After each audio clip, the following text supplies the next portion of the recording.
assist healthcare givers and empower individuals with special needs. He is currently working towards designing and development of innovative sensing devices and techniques useful for healthcare and avionics.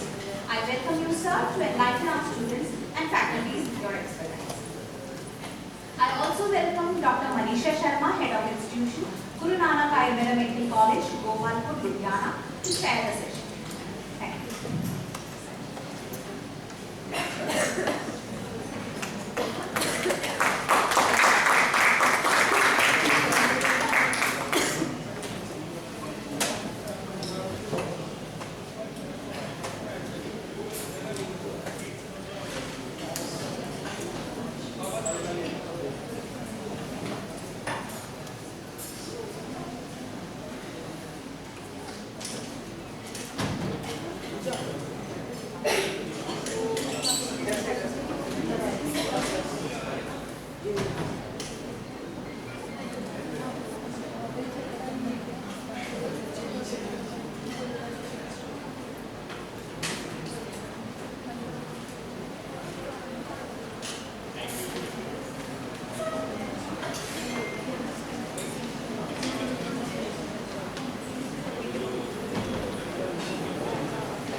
Sector 30 Chandigarh, and it is also like CSI these are different domains are catered. Here, it caters medical instrumentation, then optics and cockpit based instrumentation, fiber laser, optics based sensors and instrumentation.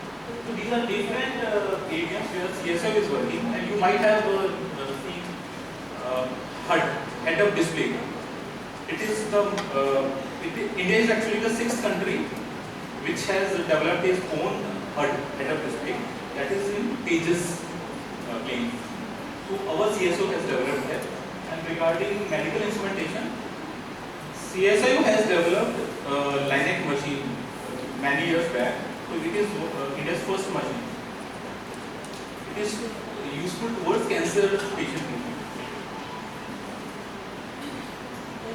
Okay. So I will talk about the biomedical instrumentation here. It has 4 different domains. We have like 12 scientists working in this area, different areas. Imaging and machine intelligence based technologies, where we are using imaging toward like disease diagnostics or treatment or visualization. We are using imaging. And machine intelligence, of course, it is today सब कोई machine learning, machine deep learning use कर रहे हैं. So it is actually used in all domains. Then rehabilitation. Rehabilitation is a specific technology. Like person with disabilities, we have worked on this area. Like I myself developed a wheelchair with alternate drive controls. Because in India, the most you can say the sad part is that we generally import everything. So like a simple wheelchair, we are only able to manufacture the chassis. But other parts like the joystick, the motor driver, those things are still imported in India. So I worked on that technology to develop indigenous wheelchair. And apart from that, there are persons with disability, like higher degree of disability, who cannot use joystick. For those kind of persons, we have developed solutions we have developed a finger gesture based solution where a person who cannot hold the joystick, he can move his finger and the wheelchair can be driven in any direction. So these are the different assistive technologies. Like next one is the diagnostic and therapeutics. In therapeutics and diagnostic, we are working on biosignal based diagnosis. We are working on one CKD-based patients. We are working on one machine. These are the therapeutic instruments. The 4th one is the advanced manufacturing based orthopedic implants. Like in India, generally, you see a person with some damaged jawbone. So for those kind of person, you need some customized implant. So those kind of facilities are also available in CSO. We are developing our own implants based upon the requirement. That is actually available in CSO. So this is my lab, Imagitronics lab. It is basically having 2 different things, like electronics is also there, then imaging is also there. So I have merged 2 things here. Because all my devices, all my research work is based upon electronics, embedded, you can say, and imaging. So imaging and machine intelligence based technologies. So I am actually working in this domain, imaging and machine intelligence based technologies. So these are the 2 devices which are already developed by my team. The first one is the image guided muscular vein visualizer. We renamed it as a vein viz. So as you already know that to see difficult to access veins, there is no device available till now. Only palpation or naked eye is the only solution. So this device is useful in that case. And still we are importing these devices at higher cost, like more than 1 lakh. The second is actually the upgraded version of this vein visualizer, that is the VAST. It is useful to see same thing like veins but at legs. So those are known as varicose veins. Or around those varicose veins there are some fibrous structures of veins. So to see those veins we need higher magnification and higher resolution. So that is what vascular device. So I will explain later on. So first, beginning with difficult to access vein. So as we know, to develop any technology, we need some fundamental scientific theories. But I will explain later on that. अभी आप manual method देख रहे हैं. Whenever we want to extract some blood or put some catheter, you want to see those images, those veins first. So to see those veins, we use two things. One is the palpation, that is उसको touch करेंगे और थोड़ा सा हमें ना heart beat दिखाई देगी, feel होगी, that is known as palpation. The second is the थोड़ा सा नीला नीला वेन दिखेगा, उसको हम मानेंगे कि this is the actually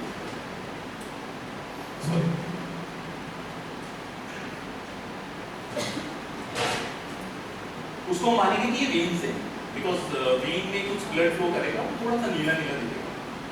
These are the two methods that are manual methods which people use to see the locate the veins. But what happens? Sometimes जो थोड़े से ओबीज होते हैं या फिर जिनको थोड़ा सा हाइपोवोलेमिया होता है. हाइपोवोलेमिया मीन्स जब किसी के कोई पानी नहीं पी रहा है काफी देर तक, तो उसमें ब्लड थोड़ा सा कम फ्लो करता है, और दोस्त काइंड ऑफ पीपल ये दिखना बंद कर देगा. अलॉन्ग विद किसी की वेन साइज छोटी होती है, बहुत थिन होती है, जैसे चिल्ड्रन हो गए, इन्फेंट्स भी कहते हैं, तो उनके लिए भी अगर देखोगे तो वहाँ पे भी दिखाई देना बंद हो जाएगा. other reasons are also there, like poor lighting is also there, skin color, inexperienced phlebotomists are also there. तो ये ब्लड ड्रॉ करने से फ्लैबोटोमिस्ट कहते हैं, एक ट्विस्टेड वर्ड. तो ये मैनुअल मेथड है. तो हम एक साइंटिफिक अप्रोच अगर लगाएं कि इंस्ट्रूमेंटेशन कैसे यूज किया जाएगा to help health care viewer, यहाँ पर लोगों ने क्या किया कि नियर इंफ्रारेड एब्जॉर्प्शन का प्रिंसिपल यूज किया. अभी आप इसमें देखेंगे कि नियर इंफ्रारेड का क्या रहता है. There is one electromagnetic scale आप देख रहे हैं यहाँ पे. इसमें जो विजिबल लाइट है वो लगभग 400 नैनोमीटर से लगभग 650 नैनोमीटर तक रहती है.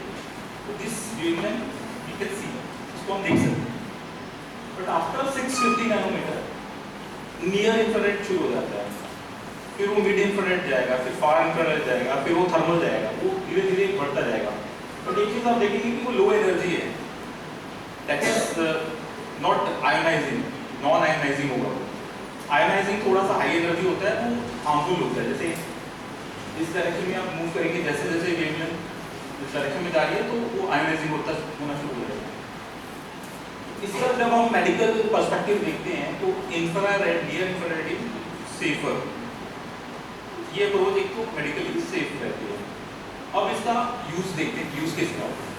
इट कैन पेनिट्रेट, ये जो आपको ये स्किन लेयर्स दिख रही है ना, epidermis layer, dermis layer, up to 4 mm, then subcutaneous होता है.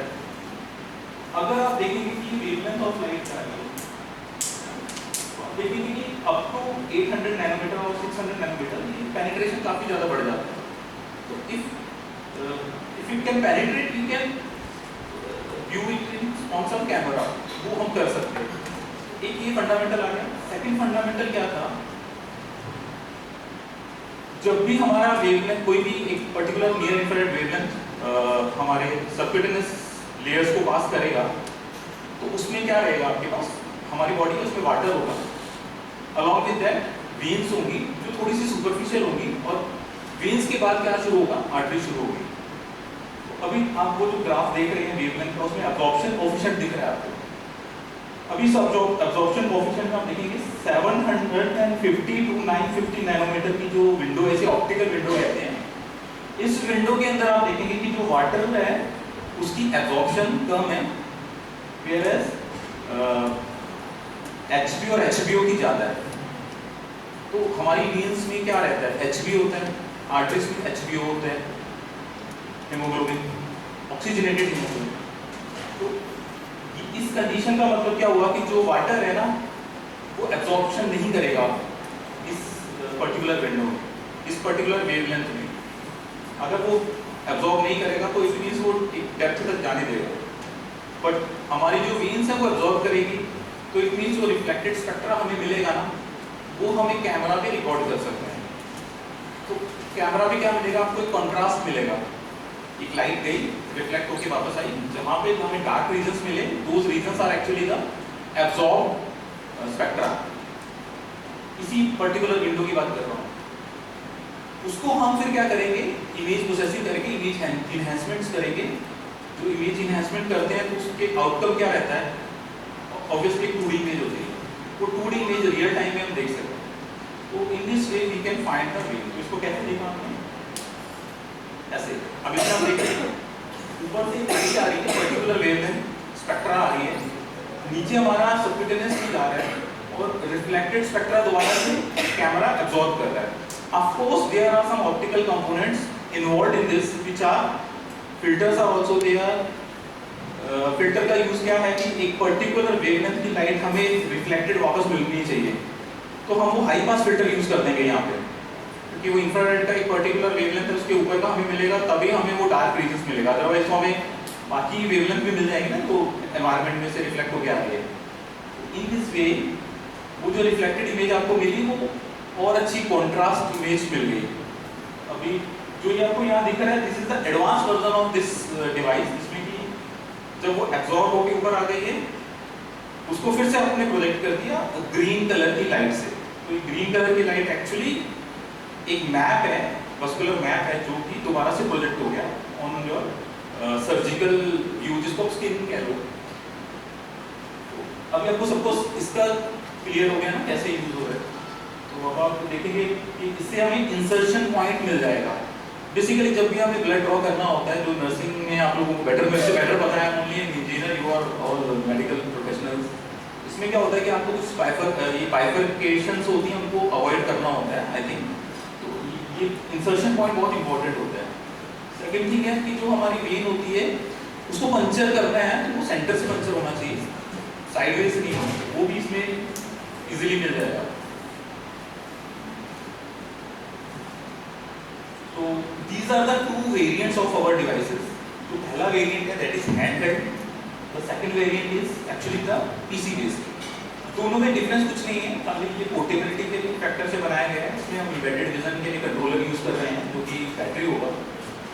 इसमें हम लोग एक PC यूज करेंगे, उसके साथ कैमरा और illumination and optical components use करेंगे, and that is actually the image which we gate.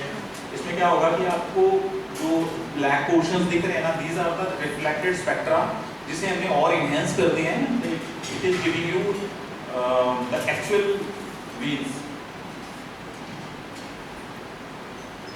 तो ये आपको रॉ इमेज मिल रही है, इस इमेज में आपने देखा है। First image is the raw image, that is the near infrared spectra receive. इस पे हमने काम किया, इमेज प्रोसेसिंग करी है, फिर हमें वो इनहेंस इमेज मिली।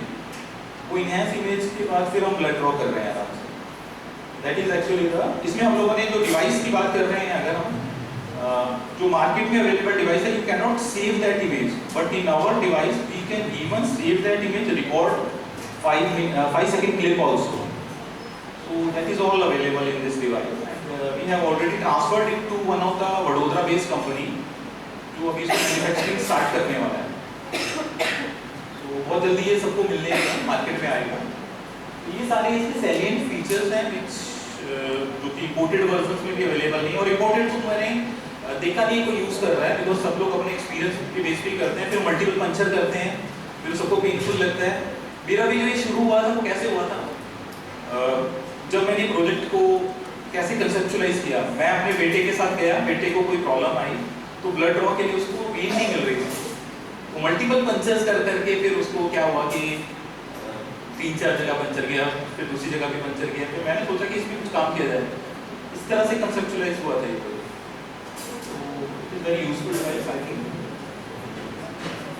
हमने कुछ अच्छा, मैडम से बात हुई थी कि हम क्लिनिकल ट्रायल करते हैं कि नहीं करते हैं, तो हम क्लिनिकल ट्रायल्स भी करते हैं। इसमें क्या होता है कि हमारे पास भी एथिकल कमेटी रहती है, इंस्टीट्यूशनल एथिकल कमेटी रहती है, और जिस हॉस्पिटल में आपने ट्रायल्स करने हैं वहाँ की भी एथिकल कमेटी होती है। तो वहाँ पे दोनों जगह से आपको अप्रूवल्स मिलने चाहिए। तो जब वो अप्रूवल मिल गए, once you get those approvals then you are ready to go collect data. अभी डेटा कलेक्ट कैसे किया हमने, सबकी इमेजेस कलेक्ट करी, और जब ये पंचर कर रहे हैं ना, इसको हमने कुछ नहीं किया, ये पंचर कर रहे हैं, डेटा वो ब्लड ड्रॉ कर रहे हैं, बट हम at the same time image भी कलेक्ट कर रहे हैं। फिर हम लोगों ने एक फॉर्म क्रिएट किया दैट सेज कि कितना सक्सेसफुली हम लोग उसको डिटेक्ट कर पा रहे हैं। It detected more than 90%।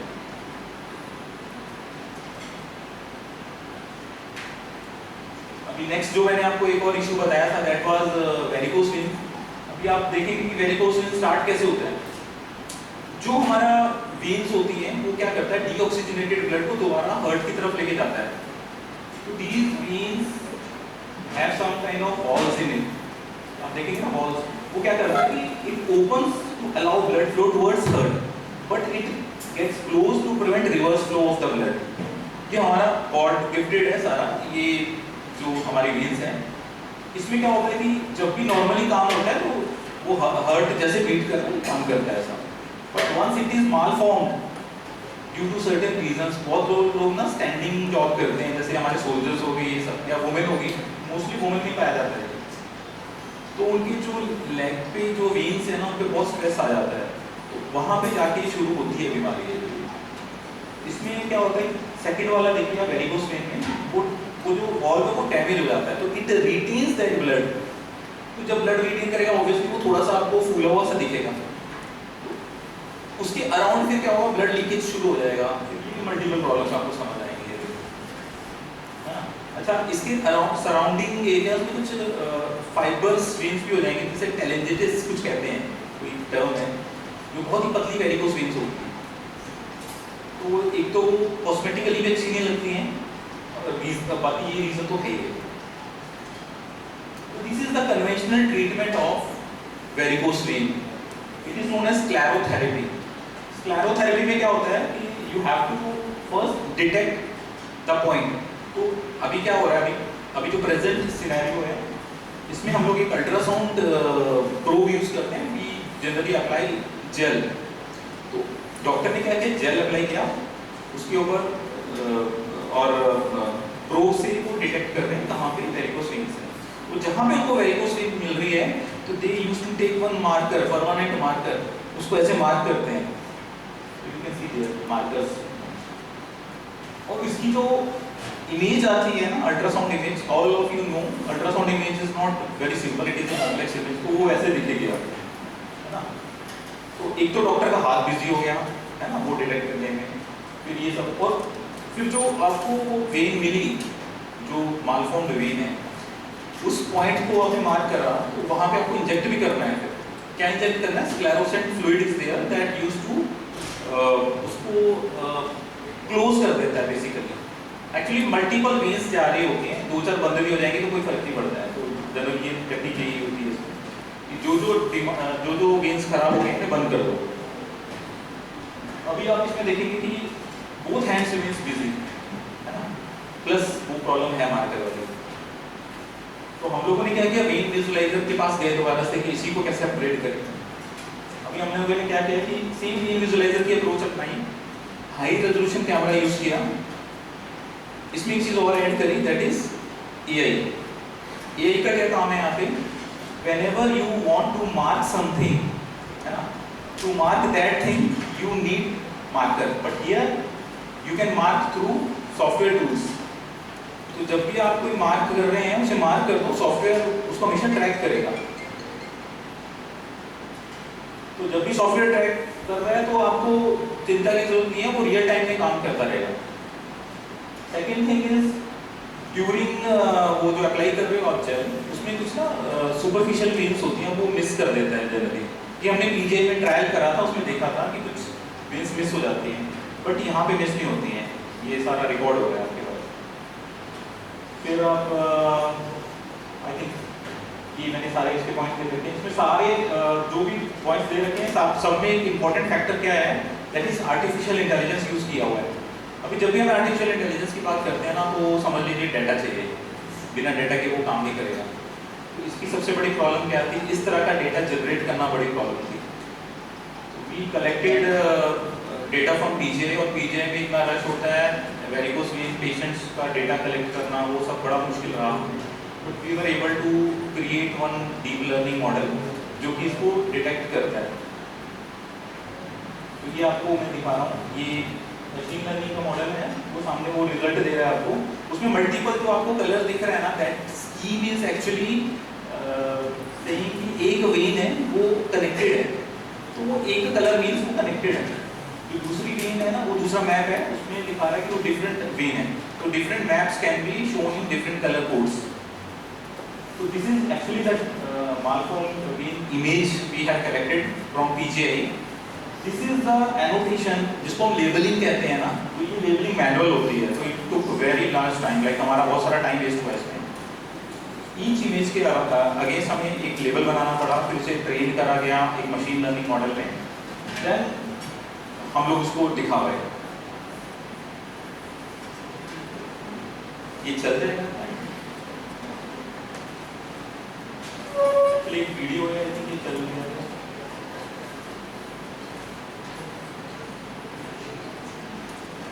कोई बात नहीं, ये जो आपको दिख रहा है ना, ये रियल टाइम में हमने वेन दिखाया हुआ है कि जब भी वो वेन दिखेगा वो रियल टाइम में आपको प्रोजेक्ट होता हुआ दिखेगा और मल्टीपल कलर्स में भी दिखेगा। अच्छा चल गया, very good. So these are the two prototypes we have designed. First for data collection, second one जो अभी अपग्रेड करा है हमने अभी, जिसमें हम लोग ट्रीटमेंट के टाइम पे विजुअलाइजेशन देंगे। अच्छा, इसमें भी एक और होता है, CDSO के जो अप्रूवल्स होते हैं उसमें क्या होता है, ग्रेड 1, ग्रेड 2, ग्रेड 3 होती है। जो डिवाइस खाली विजुअलाइज करेगा वो ग्रेड 1 में होता है, तो वो सेफ माना जाता है। जिसमें आप पेशेंट को टच कर रहे हो ग्रेड 2 हो जाएगा। अगर आप मिनिमल इन्वेसिव मान लो, अगर इन्वेसिव हो गए तो ग्रेड 3 हो गए, तो उसके और ट्रायल्स ये होते हैं। तो ये fortunately this comes under grade 1 और ये बहुत अच्छे रिजल्ट भी दे रहे हैं। तो हम लोगों का भी ये रहता है कि जितना ज़्यादा हम पेशेंट को नॉन कॉन्टैक्ट मोड में यूज टेक्नोलॉजी दें तो ज़्यादा यूजफुल रहता है, क्योंकि बहुत सारे पेशेंट को तो आप टच करने की वजह से इन्फेक्शन दे रहे हो। It is one of the advantage of this device. The third project which we just received from ICMR। सबको पता है कि डेंटल इश्यूज रहते हैं बच्चों में, ऑक्लूजल, इंटरप्रॉक्सिमल रिकरेंट कैरीज। तो डेंटल की तरफ से कौन कौन है, इनको ये पता है? अच्छा, कोई बात नहीं, सबको पता ही है ना, ये प्रॉब्लम्स रहती हैं सबको। अब सबसे ज़्यादा प्रॉब्लम बच्चों से शुरू होती है, क्योंकि we have to save their tooth first. तो वो जो टूथ का आपको स्ट्रक्चर दिख रहा है, it shows there is one enamel, जो आउटसाइड लेयर होती है, उसके अंदर डेंटिन है। डेंटिन के अंदर देखेंगे पल्प चैम्बर है। तो जो टूथ लाइव है ना, वो इसलिए लाइव है क्योंकि उसके अंदर भी ब्लड फ्लो कर रहा है ना। अभी जो ब्लड फ्लो कर रहा है, तो हम लोग जनरली SpO2 मेजर करते हैं ना अपना, सैचुरेशन ऑफ ऑक्सीजन, इसमें भी कर सकते हैं टू सी कि टूथ लाइव है कि डेड है। उस पर मैं काम कर रहा हूँ अभी, बट प्रॉब्लम क्या है, उसकी डेंटिंग की लेयर सबकी डिफरेंट होती है, तो स्टैंडर्डाइजेशन नहीं हो पा रहा है। बट दोबारा आते हैं, अब पल्प पे अगर इन्फेक्शन आ गया तो you have one solution, that is root canal treatment. Okay, उसको रिमूव करो या रूट कैनाल कर लो। रूट कैनाल मतलब एक डेड ट्री है ना, उसको बचा के खड़ा करके रखना है, बस वो गिरे ना, ये ध्यान देना है। ऊपर से कैप दे देनी है। अभी इसमें क्या है कि हम लोग क्या कर रहे हैं कि हमें वो डेंटिन की लेयर बचानी है, सो दैट वो इन्फेक्शन अंदर ना जाए। तो there is one standard that is known as ICDAS, जो कि इंटरनेशनल स्टैंडर्ड है, जिसमें कि 0 से 10 तक हमारे पास रेटिंग होती है। तो जो भी डेंटिस्ट है वो क्या करता है, वो जनरली एक्सप्लोरर यूज करता है और वो एक ICDS के मार्क नंबर को मार्क कर देता है, 4, 3, 2 जो ये, और बेस्ड अपॉन दैट वो अपना आगे का ट्रीटमेंट शुरू कर देता है। तो सेम हम लोग यही कर रहे हैं, हम लोग भी उसी को फॉलो करेंगे। या नहीं, हम लोगों ने क्या किया है कि चलो अभी बाद में बताता हूँ, पहले क्यों किया गया ये बता देते हैं।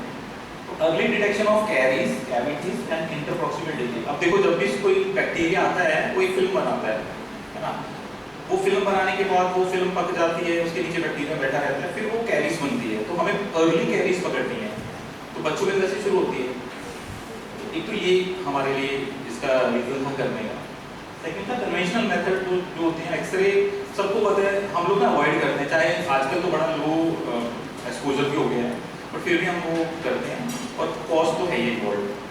थर्ड थिंग वो आ गया जो बच्चों के लिए हम लोग हमेशा बचाने की कोशिश करते हैं कि बच्चे को बचा के रखो। Unavailability of visualisation info for patient education. ये कहने का मतलब है कि अगर आपके टूथ में कोई प्रॉब्लम है ना, तो आपको एक एक्सरे दे दिया जाता है, ये देख लो आपका दांत का क्या हाल है। अगर हम इसकी कोई इमेजेस दे दें तो और बेटर तरीके से पता लगेगा। Second thing is the you wanted to know the monitoring करना चाह रहे हैं कि ट्रीटमेंट का प्रोग्रेस क्या रहा, लाइक लास्ट 5 सिटीज में मेरी क्या ट्रीटमेंट का प्रोग्रेस था, तो वो भी इससे एक हमारा होता है। अगेन हम फिर बीइंग इंजीनियर्स हम लोगों ने क्या सोचे थे क्या करा जाए इसमें, तो हम लोग फिर इमेजिंग की तरफ हम लेके आए और इसमें लाइट की जो इंटरेक्शंस हैं उसी को यूज़ किया है। अब देखिए रेडियोग्राफी की इमेज है वो, और यहाँ पे हमारी कैमरा है। अभी देखो चाइना मेड बहुत सारे कैमरास मार्केट में आते हैं जो 20,000 प्लस से शुरू हो जाते हैं, बट वो एक सिंपल इमेज दे देते हैं ना, कि वही दिखाया जा रहा है फिलहाल आपको। ये इंट्राओरल मतलब इंट्राओरल होता है, यू नीड वन सी वो अंदर डालते हैं इमेज देख लेते हैं। इसको लोग सोचते हैं कि this is the intraoral camera जो कि इसका सॉल्यूशन हो सकता है, but it is not the case. इसमें आप देखेंगे कि wavelength specific interactions are always there, like near infrared penetrate कर सकती है, जो मैंने आपको पहले बताया कि नियर इंफ्रारेड की एक स्पेसिफिक फीचर है that is it can penetrate. जो क्रैक्स और अर्ली कैरीज है वहाँ पे यूजफुल है। सेकंड है विजिबल लाइट। विजिबल लाइट हमारे को यूजफुल है सुपरफिशियल डीमिनरलाइजेशन के लिए, क्योंकि हमारा जो हेल्दी एनिमल है वो मिनरलाइज बोला जाता है, हाई डिग्री ऑफ मिनरलाइजेशन होती है। जैसे डीमिनरलाइजेशन होनी शुरू हो जाएगी उसको हम बोलेंगे कैरीज शुरू हो गई। तो यहाँ पे विजिबल ठीक है, तो चाइनीज कैमरा विजिबल लाइट के साथ काम कर रहे हैं, it is fine. Third is the fluorescence. ये जो फ्लोरोसेंस अप्रोच है this is the latest approach. इसमें क्या होता है, ब्लू लाइट मतलब लगभग 400 नैनोमीटर के करीब करीब लाइट हम लोग एमिट करते हैं, और जो हमारा टूथ होगा उसके ऊपर एक बैक्टीरिया होगा। अभी स्ट्रेप्टोकोकस म्यूटेंट का नाम सुना होगा आप लोगों ने, वो 405 नैनोमीटर लाइट के साथ रिएक्ट करता है और वो एक और हायर वेवलेंथ की लाइट को एमिट करता है। तो हमें वो हायर वेवलेंथ की लाइट को फिर कैमरा से कैप्चर करना है और उसे देखना है एनालाइज करके कि वो कहाँ से एमिट हो रही है, किस एरिया से। ये फ्लोरोसेंस का मेन वो है। और इसको इसकी अच्छी बात है नेकेड आई से भी दिख जाता है, क्योंकि हम कैमरा से करके वो उसमें करेंगे तो दिख जाएगा।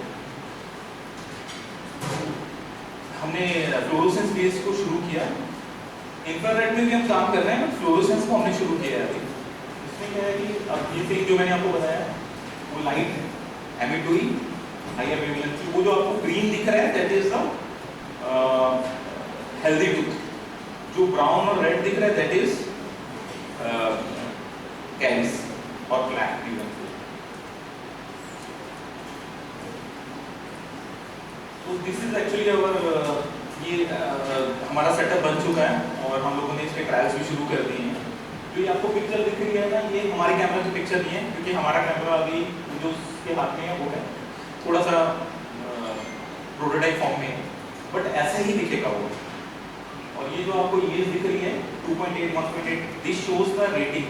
इसको फिर हम ICDS से मैच करेंगे कि 0 का मतलब होता है कैरीज नहीं है, हेल्दी है, 1 का मतलब है कि ब्लैक आया है, 2 का मतलब हो गया कैलकुलस बन गया है, 3 का मतलब हो गया प्री कैरीज हो गई है। तो इन सेम वे हम लोग उसको कलर कोडिंग दिखाएंगे। तो डॉक्टर को कलर कोडिंग दिखाना चाहते हैं इसी और पेशेंट को भी इसका यूजफुल है। एंड ऑफ कोर्स वो दिख रहा है जो आपको रिजल्ट दिख रहे हैं वो हमारे कैमरा के दिख रहे हैं, third image. And the fourth one is the graphical user interface, क्योंकि वो बड़ी स्क्रीन पे दिखाना है, तो वो भी हमारे पास है। Here we can also save images, और उस सेव्ड इमेजेस को दोबारा से भी हम विजुअलाइज करके ये सब कर सकते हैं।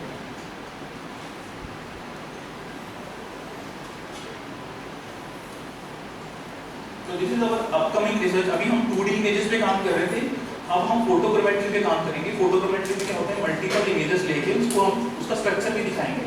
एक टूथ होगा उसके चारों तरफ क्या स्ट्रक्चर है वो भी हम दिखाएंगे। तो this is our upcoming research, just for information हम लोग बता रहे थे। ये फोर्थ वर्क हमारा जो चल रहा है इमेजिट्रॉनिक्स लैब में, दिस इज बेसिकली सैलाटोसिस। सैलाटोसिस किसी को पता है क्या होता है?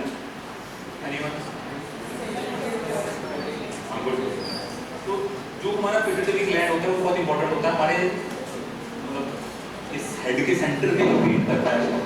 ओके, अब जो कोई इतना सॉफ्ट सी कोई चीज लोकेट करती है तो उसको होल्ड करने के लिए कोई बोनी स्ट्रक्चर होता है। तो ये बोनी स्ट्रक्चर की बात करी जा रही है। सैलाटोसिस is actually the bony structure that holds that pituitary gland. इसकी बेसिकली शेप आपको दिख रही होगी, ऐसे ओपन सा कुछ दिख रहा है घोंसला है ना, इसकी शेप बड़ी मैटर करती है। इसकी शेप की वजह से क्राइनोफेशियल प्रॉब्लम शुरू हो जाते हैं, किसी के दांतों की अलाइनमेंट टेढ़ी हो जाती है, किसी के क्लेफ्ट लिप हो जाता है, किसी कुछ हो जाता है, तो बहुत सारी प्रॉब्लम इससे रिलेटेड होती है। अभी ये जस्ट फॉर विजुअलाइजेशन पर्पस दिखाया। This is actually the conventional technique. हम लोग लेटरल सेफेलोग्राम लेते हैं। इस लेटरल सेफेलोग्राम के अंदर क्या दिख रहा है आपको, ये डॉक्टर इस एक्सरे को लेगा और इसके ऊपर पेन से मार्क करेगा, मार्क करके मेजरमेंट करके बताएगा कि इसकी क्या पोजीशन है अभी इसकी जो कोरिलेशन है वो बात की बात है, अभी तो खाली इतना ही देख रहा है। तो हमारा जो मेन पर्पस था दैट वाज ऑटोमेट करना है इसको, कि इमेज फीड करी, आर्टिफिशियल इंटेलिजेंस यूज करी, इमेज फीड करी और आउटकम में क्या मिला हमें, ये जो सेलुलर डोसिस है इसकी मॉर्फोलॉजी मिली। मॉर्फोलॉजी मींस शेप और साइज दोनों। तो ये हम लोग RMIT ऑस्ट्रेलिया के साथ मिलके कर रहे हैं। My PhD student is still in Australia. अभी इसका कंप्लीट हो गया, इसमें 3 पब्लिकेशन आ चुके हैं।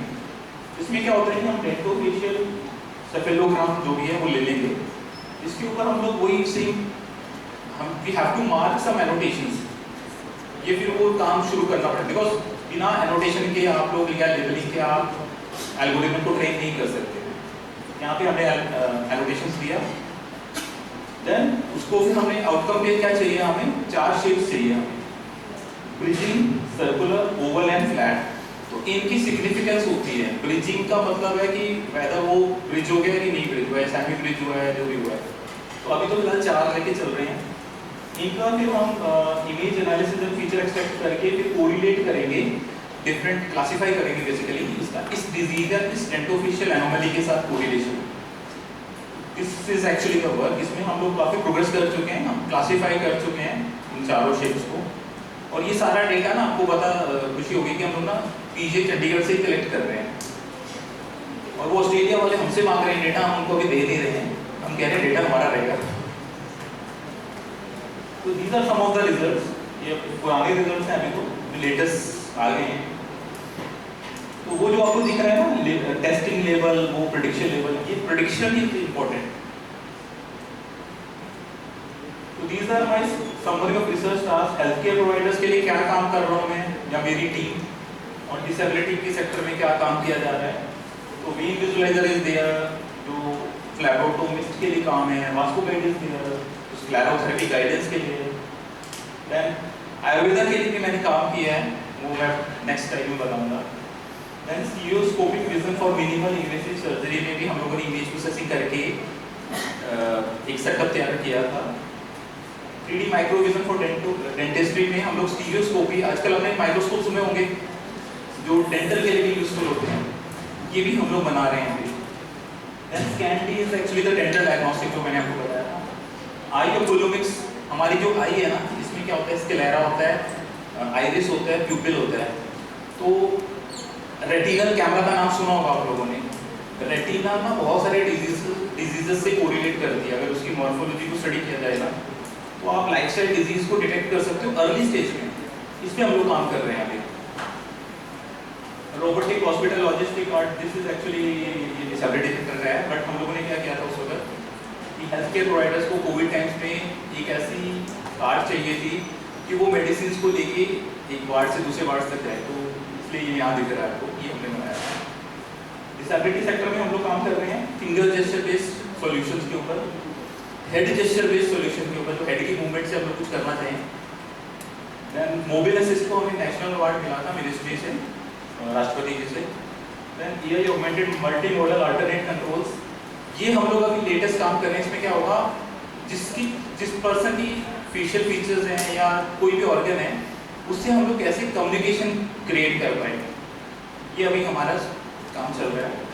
आई गेज कंट्रोलर के ऊपर हमारे पास DST का प्रोजेक्ट चल रहा है, जिसमें हम लोग पर्सन विद डिसेबिलिटी, अगर कोई विजुअल टारगेट्स हैं या फिर एक कीबोर्ड मान लीजिए, he wants to type something, तो through his eye movements he can type. ये हमारा अभी बनाया हम लोग नहीं, अभी खत्म नहीं हुआ है। अभी हमारा आयुर्वेदा के लिए जो स्पेसिफिकली इसके आया था। तो आयुर्वेदिक टेक्निक्स की अगर हम बात करें तो this was the first work, ये मैंने पतंजलि के साथ मिलके किया था। बोर तो नहीं हो रहा है कोई?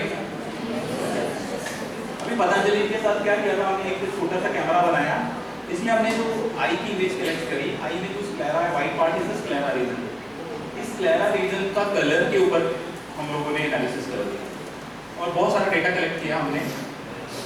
और ये आपको सेटअप दिख रहा है और ये हमारा ग्राफिकल यूजर इंटरफेस है। आउटकम में हमारे पास अच्छे रिजल्ट्स आए, इसको पब्लिश किया हम लोगों ने। The second part, this work is done with Srivastava ji हमारे यहाँ से। इस डिजीज का नाम मतलब इस सेटअप का नाम है oil drop test setup. Basically क्यों हम लोगों ने करा, श्री धन्वंतरी के पास ना कुछ पेशेंट्स थे जो कोविड टाइम्स में जिनकी डेथ हो रही थी या कोई ऐसा कुछ उन्होंने मुझे उस वक्त बताया। तो वो क्या कर रहे थे कि यूरिन सैंपल लेते थे, उसके अंदर एक ऑयल ड्रॉप करते थे, उसकी डिस्पर्शन को स्टडी करते थे और व्हाइल डूइंग सच थिंग्स उनको बड़े अच्छे रिजल्ट कोरिलेशन मिल रहे थे। जैसे अगर एक पर्सन, अगर किसी को डायबिटिक पेशेंट है, उसके रिजल्ट्स नॉन डायबिटिक से ज़्यादा डिफरेंट दिख रहे थे, तो क्लासिफिकेशन बहुत इजीली हो पा रही थी। तो सेम थिंग को वो क्या करना चाह रहे थे कि इसका कोई इंस्ट्रूमेंटेशन सेटअप बनाया जाए, रेदर देन हम रैंडमली कुछ भी डाल रहे हैं, इंग्रेज ले रहे हैं। तो हम लोगों ने क्या किया, यहाँ पे एक कैमरा का सेटअप बनाया है।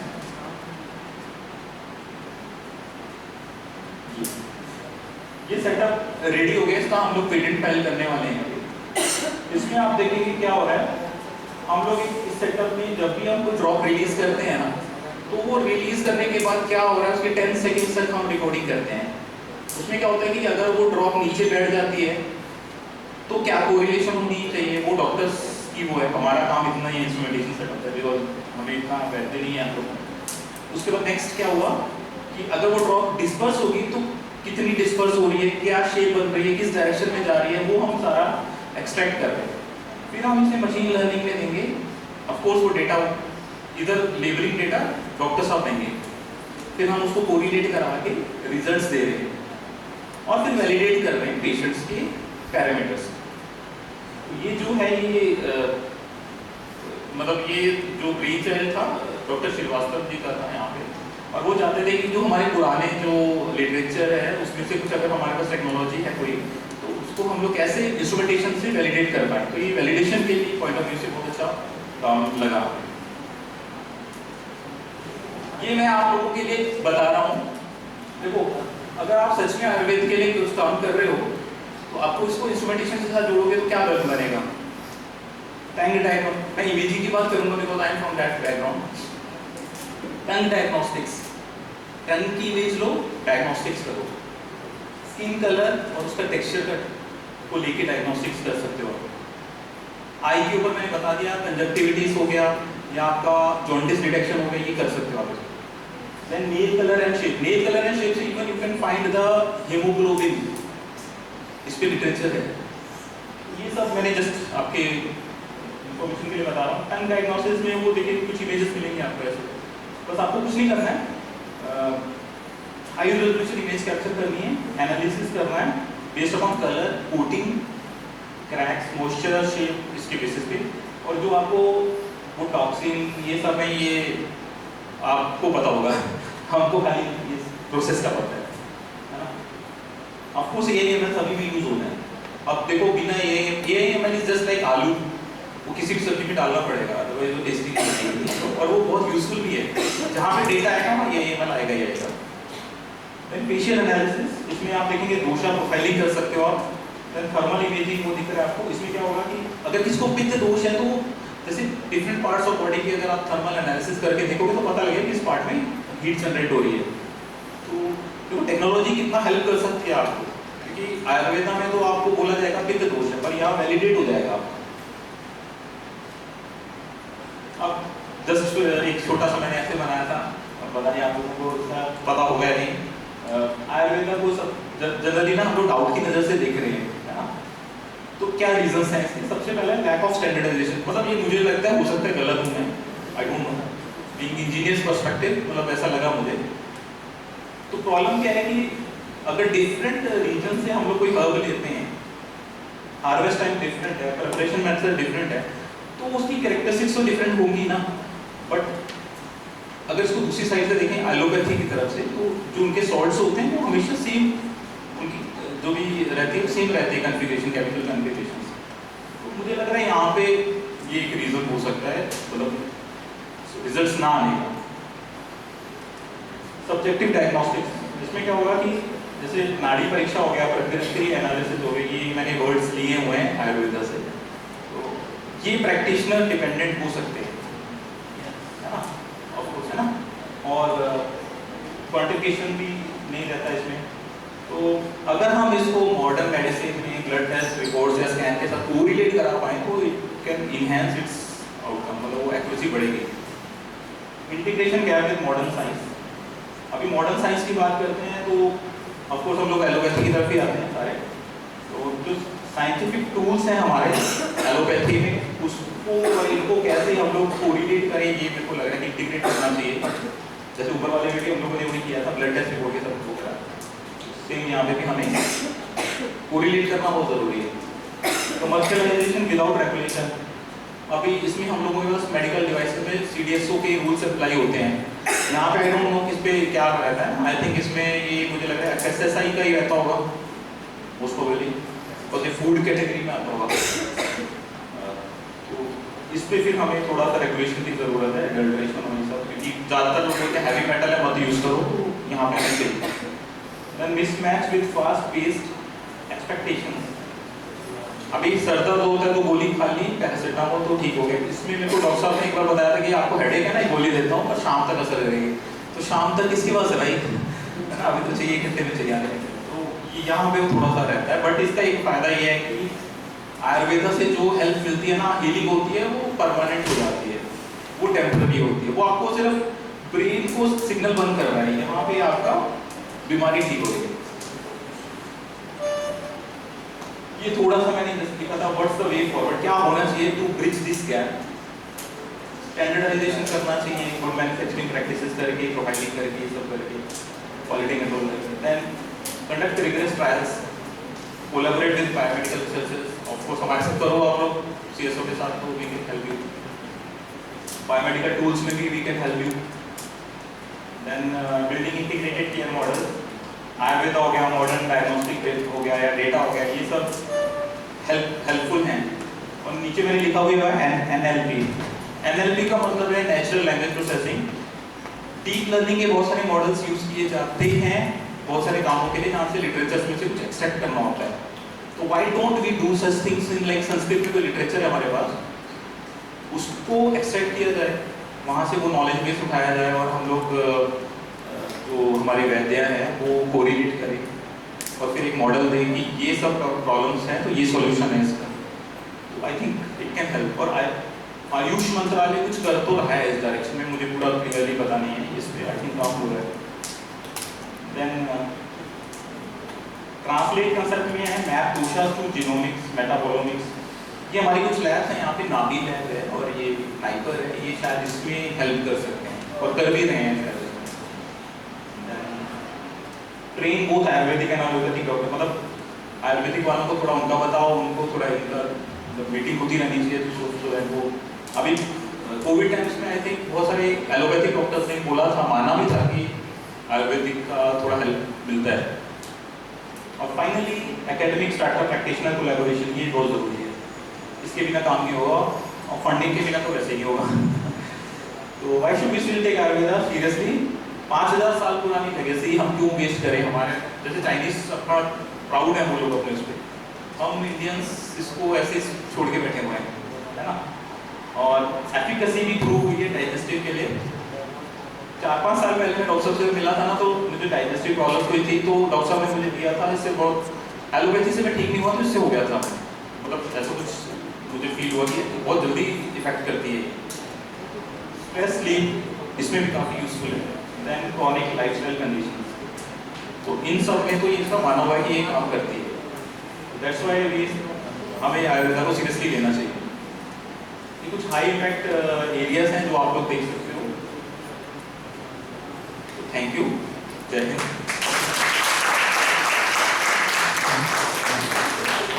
किसी को कोई डाउट हो कुछ हो तो आई थिंक मैंने क्लियर से कर दिया। वेलकम।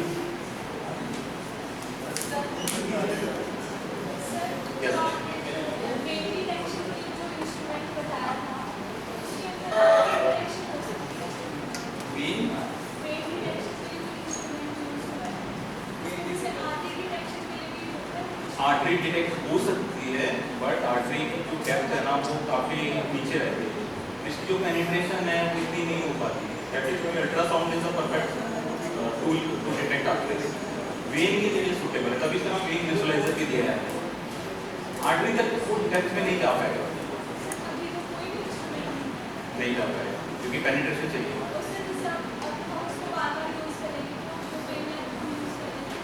वो सेफ है, infrared near infrared is very safe.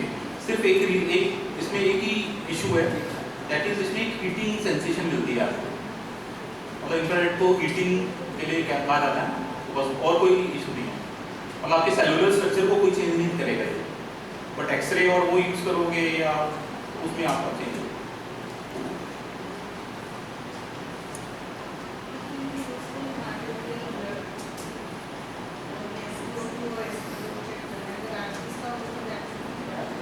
वो उस पर काम चल रहा है, हमें कुछ मिला नहीं अभी तक ऐसे अप्रोच आर्टरीज में भी यूज करो।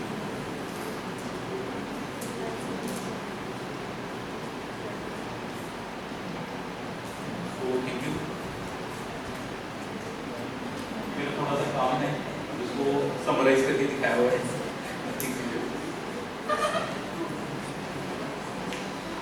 ये कुछ ऑनगोइंग रिसर्च है, ये अभी इतना ही काफी है। Thank you so much.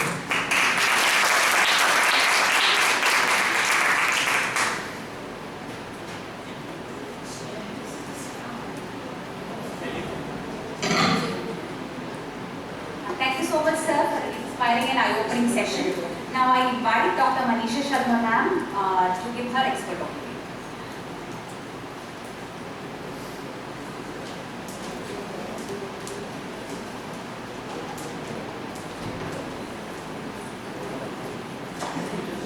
Good afternoon to all. Very nice of you to make a lecture and thank you, sir. It enhanced my knowledge and it's an upcoming field and अगर हम आयुर्वेद से perspective से देखें तो अगर इसको हम implement करें तो आयुर्वेद कैन गो बियॉन्ड जो हमें रिसर्च या डेवलपमेंट चाहिए। अगर हम ये टेक्नोलॉजी यूज़ करते हैं तो it will be much more beneficial as well as helpful for Ayurveda. All that I can summarise up. Thank you, sir, for the great knowledge that you have shared.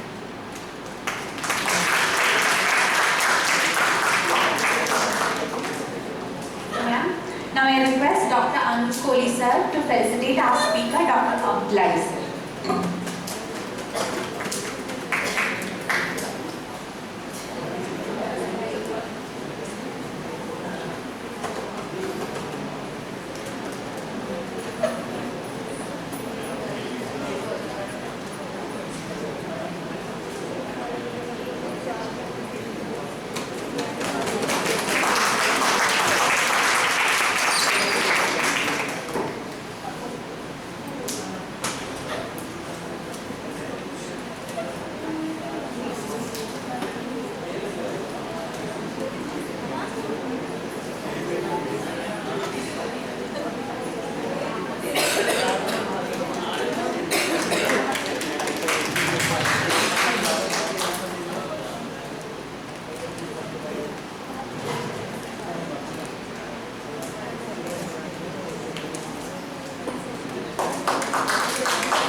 Thank you, sir.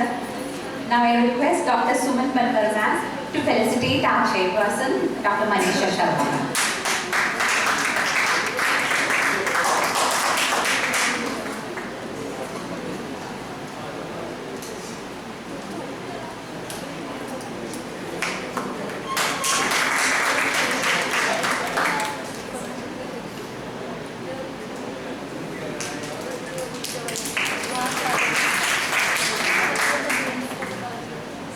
Thank you so much.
Sir मुफ्त का नहीं है। हाँ जी आपने हाँ जी।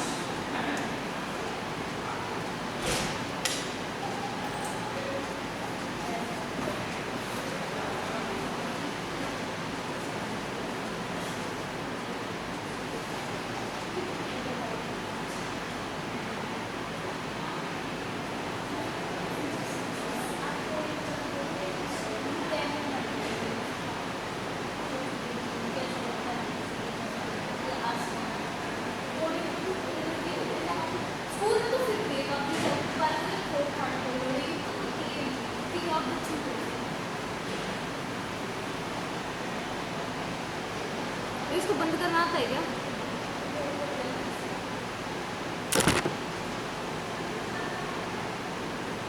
भाई किसी ने देख लिया दिक्कत हो गई। हाँ इस साइड कर देती हूँ।